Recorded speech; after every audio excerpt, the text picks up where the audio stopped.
आपने ज़िंदगी भर अगर ऐसे लोगों को मैनिफेस्ट किया है जिनको आपने अपना माना है, दिल से कनेक्शन फील करते थे, लेकिन उन लोगों की तरफ से वो ईमानदारी, वो अपनापन आपने कभी नहीं देखा है। आपने चाहा है कि आप जैसे उनसे प्यार करते हो वो लोग भी आपसे वैसे प्यार करें, लेकिन ये कभी हो नहीं पाया है। हमेशा लोग आपसे झूठ बोलते रहे हैं, मैनिपुलेट करते रहे हैं, आपका फ़ायदा उठाते रहे हैं, आपकी एनर्जी से फीड करते रहे हैं, लेकिन आपको कभी भी जानने भी नहीं दिया।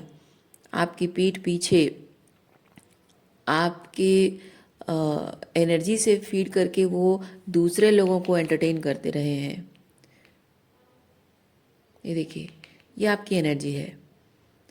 बहुत ही खुशमिजाज इंसान, बहुत ही लाइवलीनेस है आपके अंदर। लेकिन यहाँ जब आप इन लोगों के साथ काम कर रहे हो, रिलेशनशिप जब निभा रहे हो, ये वन टू वन नहीं है। रेसिप्रोसिटी, इसमें जो 2 ऑफ कप्स की एनर्जी होनी चाहिए, रेसिप्रोसिटी, वो नहीं है। यहाँ एक थर्ड पर्सन भी इन्वॉल्व है। ओके, ये पर्सन कितना खुश दिखाने की कोशिश कर रहा है कि वो आपसे, आपके साथ कितना खुश है, लेकिन एक्चुअली उसका देखिए यहाँ पे एंटेंगलमेंट किसी और के साथ भी है। और ये पर्सन आपसे एनर्जी फीड करता है, आपसे बेनिफिट लेता है, और दूसरे लोगों के साथ, मतलब इन दूसरे लोगों के साथ वो लाइफ को एंजॉय करता है। और ये चीज़ आप बरसों से देखते आ रहे हैं। और ये पर्सन, जहाँ बात इमोशनल रेसिप्रोसिटी की आती है, इमोशनल रेसिप्रोसिटी की है, इमोशनल कनेक्शन की है, प्योर हार्टेड लव है, ठीक है, उस तरफ की, मतलब उस तरफ उसका ध्यान नहीं जाता है। वो उस तरफ ध्यान देना नहीं चाहता है, क्योंकि उस तरफ उसकी एनर्जी कोल्ड है, किंग ऑफ सॉर्ड्स है। जब बात रेसिप्रोसिटी की आती है, जब प्यार रिश्ता निभाने की आती है, ईमानदारी की आती है, ट्रूथफुलनेस, ऑनेस्टी, विश्वास की आती है, तो वहाँ वो इंसान लॉजिक लगाता है, ये जताने की कोशिश करता है कि क्यों वो नहीं कर सकता।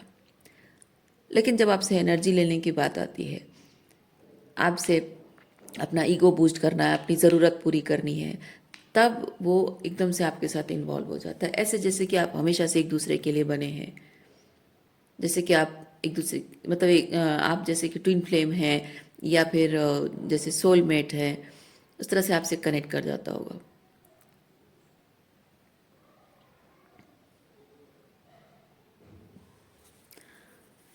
हालांकि ट्विन फ्लेम्स का जो कनेक्शन है वो बहुत ज़्यादा लविंग नहीं होता है, ट्रिगरिंग होता है। सो मे बी, ये पता नहीं ट्विन फ्लेम शब्द मैंने क्यों कहा। हो सकता है कि आप दोनों ट्विन फ्लेम हो, या फिर आपको लगता हो कि आप ट्विन फ्लेम हो, या फिर हो सकता है कि वो इंसान थोड़ा बहुत स्पिरिचुअल हो, थोड़ा बहुत उसको पता हो कि ट्विन फ्लेम होता क्या है। आजकल तो जो लोग स्पिरिचुअल नहीं भी हैं, तभी उन लोगों को, मतलब सोशल मीडिया में इतना फैल चुका है ट्विन फ्लेम के बारे में।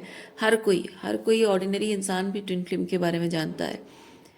कुछ ना कुछ गलत में भी सही, पर कुछ ना कुछ तो जानता है। जो ट्विन फ्लेम जर्नी में, उनको सिर्फ पता होता है कि ट्विन फ्लेम जर्नी है क्या। बाकी लोग सिर्फ ब्लफ मारते रहते हैं, जिसको जो लगता है इल्यूजन, मतलब अपने मन में ही एक इल्यूजनरी कहानियाँ बना लेते हैं, अपने मन में ही एक अजम्पशन कर लेते हैं, और ट्विन फ्लेम का बारे में बहुत सारी बातें करते हैं। हो सकता है ये पर्सन भी आपको इस तरह से जता रहा हो कि मुझे लगता है कि हम ट्विन फ्लेम है। आजकल आजकल इन शब्दों पर ना विश्वास नहीं किया जा सकता है। कोई आकर आपसे कहे कि हम दोनों ट्विन फ्लेम हैं, हमारा सोल कनेक्शन है, ये हर कोई ऐरा गैरा आके कहेगा। लेकिन एक टाइम था जब ट्विन फ्लेम जर्नी के बारे में लोगों को एक्चुअली में फील होता था कि वो ट्विन फ्लेम हैं। वो बहुत स्पिरिचुअल था। सोशल मीडिया पे जितना किसी, कोई भी फॉर्मूला, कोई भी मैनिफेस्टेशन टेक्निक, और किसी भी चीज़ के बारे में मिस्ट्री जो होती है ना, सोशल मीडिया में जितना डिस्क्लोज कर दिया जाता है, वो उतना ही पोल्यूटेड हो जाता है, उतना ही उसमें स्कैम ऐड हो जाता है। हो सकता है किसी इंसान ने आपको इसी तरह से स्कैम करने की कोशिश की है, आप उसके साथ उस तरह से कनेक्शन नहीं फील करते हो, पर उसने आपको शायद ये जताया है कि आपका उसके साथ इस तरह का कोई स्पिरिचुअल कनेक्शन है। लेकिन फिर भी आप उसके साथ चाहे जैसा भी हो, ये जो हमेशा दूसरे लोगों को इन्वॉल्व करना, देखिए, जब बात यहाँ पे आपकी चाइल्ड लाइक एनर्जी की आती है, ये पेज एक बच्चे की एडोलेसेंट एज बच्चे की एनर्जी है। और ऐसी एनर्जी में आप जब आते हो आप थोड़ा सा इन्फैचुएशन में होते हो, और ये इस इंसान के साथ जब आप जुड़े हो, बहुत सारा इन्फैचुएशन आपके अंदर शायद रहा है पहले, इसकी वजह से आप नहीं समझ पाए हो, बहुत ही लव बबल में खोते रहे हो, इमेजिनेशन में बहुत सारी फैंटेसी में खोते रहो। लेकिन मैं देख रही हूँ अब आपके अंदर ये एनर्जी आ गई है, स्ट्रेंथ, ये पावर एंड कॉन्फिडेंस, ये पावर एंड कॉन्फिडेंस आपके अंदर आ गई है। तो अब आप उस तरह से पहले जैसे इन्फैचुएशन में थे अब नहीं हो, अब मैच्योरिटी आ गई है, समझदारी आ गई है, अपनी पावर आपकी वापस आ गई है। तो ये जब चेंज आपके अंदर आ गया है, अब ये चीज़ आप समझ पा रहे हो कि ये जो इंसान जो आपको प्यार का वास्ता देता था, ओके, ये इंसान एक्चुअली में आपको जगल कर रहा है, दूसरे लोगों के साथ जगल कर रहा है। ये चीज़ आपको समझ में आ गई है। यहाँ पे अकेले ये हर्मिट मोड में रहकर आपने कॉन्टेम्पलेट किया है, चीज़ों को समझा है, ओके, अपनी विजडम पर, अपनी इनर नोइंग पर आपने भरोसा किया है। और जैसे आपको पता चला है कि ये इंसान जगल कर रहा है आपको दूसरे लोगों के साथ, तब आपने इसके साथ रिलेशनशिप को एंड किया है, क्योंकि ये होता है change, things have started changing, okay. और क्या चेंज होना शुरू हुआ है, इस पर्सन को खो देने का जो तकलीफ रहा है वहाँ पीस क्रिएट हुई है। इस एक्सक्यूज मी, इस पर्सन के साथ जो अटैचमेंट आपका रहा है, क्योंकि ये लाइक द ये आपकी एम्प्रेस एनर्जी, आपने इस पर्सन को बहुत हाई पेडेस्टल पे रखा है, ये एम्प्रर की पेडेस्टल पे रखा है, कि इससे बहुत सारी एक्सपेक्टेशन आपने रखी है कि ये मेरे लिए ये करेगा, वो करेगा, मेरे लिए ऐसा करेगा, कमिटमेंट देगा, शादी करेगा, मेरा ख्याल रखेगा, मतलब जो आपके सपने रहे हो कि आपका पार्टनर कैसा हो, वो एम्प्रर के। लेकिन एक चीज़ है कि जब आपको ये रियलाइज़ हुआ है, तो आपका जो इस पर्सन के साथ अटैचमेंट था, इसको जो हाई पेडेस्टल पर आपने रखा था, वो भ्रम आपका टूट गया है, ओके। और आपका भ्रम टूटा, मतलब दिल से, दिमाग से, हर तरह से आपने इस इंसान को उस पेडेस्टल से नीचे गिरा दिया है। और ये आपने, मतलब कोई ऐसा ऐसा नहीं कि आपने उसका कोई अपमान किया है, नीचा दिखाया, नहीं, बस आपकी नज़रों से वो गिर गया। जिस ऊंचाई पर वो बैठा था विद द टावर, वो वो ऊंचाई पे जहाँ वो सिंहासन, दिल के सिंहासन में बिठाया था ना, एकदम से धड़ास खत्म, वो टूट गया, वो चेयर, वो सिंहासन, आपने वो सिंहासन ही तोड़ दिया। और उतने ही बुरी तरह से ये इंसान आपके दिल से, दिमाग से गिर पड़ा है। सो मे बी हो सकता है कि जबकि यहाँ पे 8 ऑफ वॉन्ड्स है, आपने इस पर्सन को कम्युनिकेट किया हो, कुछ कहा हो, या फिर अगर नहीं भी कहा है, आप इसके लिए वैसा फील नहीं कर रहे हो, पहले जैसे आप एम्प्रर की तरह फील करते थे, अब नहीं कर रहे हो, आपकी नज़रों से गिर गया है। And maybe you are ready to call this out. पहले आपको कॉल आउट करने में डर लगता था शायद, लेकिन अब you are ready to call out. So there will be a communication there is going to happen, और मे बी हो चुका है कुछ लोगों के लिए। आपको डर लगता था इस पर्सन को कॉल आउट करने में, क्योंकि आपको पता था हमेशा से कि आप अपने मन की बात, जो आपको तकलीफ हो रही है, ये जो अपनी पावर क्लेम कर रहे हो, अपनी इमोशन शेयर करके जो पावर क्लेम कर रहे हो, ये चीज़ आप करोगे तो आप दोनों के बीच में बहुत सारी लड़ाई झगड़े होंगे, ये चीज़ आपको पता है। और आप ये लड़ाई झगड़ा को अवॉइड कर रहे थे। लेकिन लड़ाई झगड़ा को अवॉइड कर लेने से सच तो ख़त्म नहीं हो जाएगा, वो पेन जो आप महसूस करते हो वो तो ख़त्म नहीं हो जाएगा, है ना। ये जो 3 ऑफ सॉर्ड्स से आप उभर नहीं पा रहे हो, ये तो ख़त्म नहीं हो जाएगा। इससे उभरने के लिए आपको अपने मन की बात बोलनी पड़ेगी, जो सच है वो बोलना पड़ेगा आपको, चाहे वो आपको छोड़कर ही क्यों ना चला जाए। ये डर था आपका ना, कि आपका दिल का दर्द अगर आप बताओगे तो ये आपको छोड़कर, ये दूसरे ऑप्शंस ट्राई करेगा, उधर चला जाएगा, है ना। पर अब आप कह रहे हो कि नहीं, तुमको जाना है ना, जाओ, तुमको जितने ऑप्शन चुनना है चुनो, जहाँ जाना है जाओ, मैं तुम्हें छोड़कर तुम क्या मुझे छोड़कर जाओगे, मैं तुम्हें छोड़ के जा रही हूँ। अब नहीं होता मुझसे। अब ये जो तुम्हारा इनजस्टिस है, ये टॉक्सिक बिहेवियर है, ये थर्ड पार्टी इन्वॉल्वमेंट है, या फिर मेरी जगह दूसरे लोगों को प्रायोरिटाइज करना, या फिर दूसरे लोगों को मतलब दूसरे लोगों के सामने भी आपकी शायद बेइज्जती करता होगा, अपमान करता होगा, एनीथिंग एनीथिंग जो कि आपके बात आपके और उसके बीच नहीं रही है।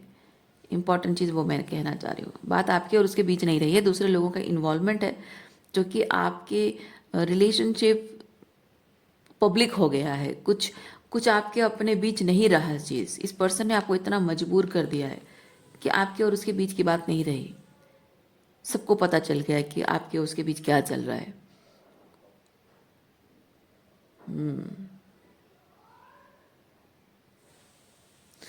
अब इसीलिए मैं ये चीज़ फील कर रही हूँ कि अब आप इस इंसान को छोड़ रहे हो। मैं आपको एक चीज़ बताऊँ, द होल थिंग, ये सब जो हुआ है क्यों हुआ है?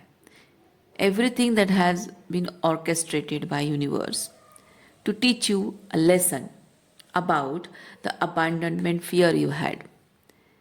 अबांडनमेंट का जो इमोशनली अबांडन होते रहे हो, लोग आपको फिजिकली भी शायद अबांडन करते चले जाते हो, और वो जो अबांडनमेंट हुआ है, आपका जो तकलीफ आपको मिली है, उस ऊंड को हील करना, अबांडनमेंट को हील करना, उसका मेन मकसद यही रहा है। अब आप अपने आप के साथ कमिटमेंट निभा रहे हो, अपने लाइफ को, ये 8 ऑफ पेंटिकल है, अपने लाइफ को नए रंग भरना, अपने लाइफ को स्ट्रक्चर देना, अपने आप पर काम करना, अपने करियर पर, अपनी हायर एजुकेशन है या करियर है, हेल्थ है, मेंटल हेल्थ है, बेसिकली अपने आप पर काम करना। तो ये इस चीज़ को अब आप कमिट कर रहे हो। अब इस पर्सन को आप कमिट नहीं कर रहे हो, अपने आप के प्रति कमिटमेंट आप दिखा रहे हो, अपने आप के प्रति ईमानदारी दिखा रहे हो।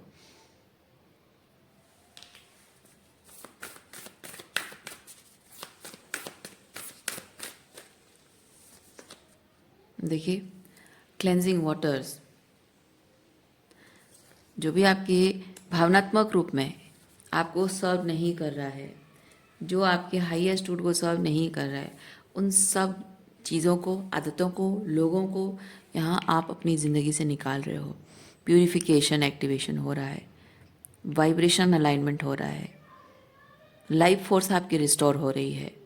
फाइनली आप अपनी ज़िंदगी को अपने टर्म्स पे जीना शुरू कर रहे हो। अपनी ज़िंदगी को आप दूसरों पे डिपेंडेंट नहीं हो, क्योंकि ये 5 ऑफ पेंटिकल, ये जो अबांडनमेंट का जो पेन होता है ना, ये आपको आपके लाइफ को बहुत ही डिपेंडेंट कर देता है कि कोई है तभी मैं खुश हूँ, कोई नहीं है तो मेरा लाइफ बेकार है। वो वाली फीलिंग ख़त्म हो रही है।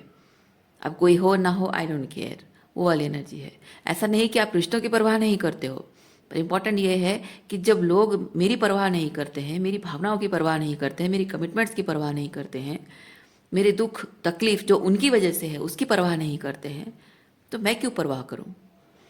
तो अब चाहे लोग मेरे साथ कमिटमेंट निभाएं या ना निभाएं, आपने, मतलब आपके साथ, मेरा मतलब आपकी बात कर रही हूँ मैं, तो लोग चाहे मेरे साथ कमिटमेंट निभाएं ना निभाएं, पर मैं ये चीज़ समझ गया हूँ या समझ गई हूँ कि रिगार्डलेस ऑफ दैट, मैं हमेशा अपने प्रति पहला मेरा कमिटमेंट होना चाहिए। वो लेसन आपने सीखा है। तो ये सिर्फ ऐसा नहीं है कि हाँ लोग कोई है आपके लिए तो आप अपने लिए कुछ ना करो, वो आपके लिए करे, ये उम्मीद रखो आप, ऐसा नहीं है। अब सीख गए हो आप सीख गए हो कि नहीं, कोई हो या ना हो, मेरा अपने आप के प्रति कमिटमेंट हमेशा फर्स्ट प्रायोरिटी होनी चाहिए। वो चीज़ आपको सीखना था। तो यहाँ पे जो आप क्लेंजिंग जो अपने लाइफ से निकाल रहे हो चीज़ों को ना, सिर्फ लोगों को नहीं निकाल रहे हो, गलत लोगों को नहीं निकाल रहे हो, गलत आदतों को नहीं, बल्कि गलत लोगों को भी निकाल रहे हो, गलत आदतों को भी छोड़ रहे हो, अपने आप के साथ जो प्रोक्रेस्टिनेशन आप करते थे वो भी ख़त्म कर रहे हो। अपने माइंड से भी बहुत सारी चीज़ें निकालो, अपने मन से भी बहुत सारे डर को, इनसिक्योरिटी को निकाल रहे हो, वो प्यूरिफिकेशन हो रही है। ओके, सोल रिजुवनेशन हो रही है, हीलिंग हो रही है। ओके, सो रीडिंग मैं यहीं पे रखती हूँ। उम्मीद करती हूँ इस रीडिंग से आपको कुछ क्लैरिटी मिली हो। मैं आपको नेक्स्ट रीडिंग में मिलती हूँ। अपना ख्याल रखिए, खुश रहिए, बाय।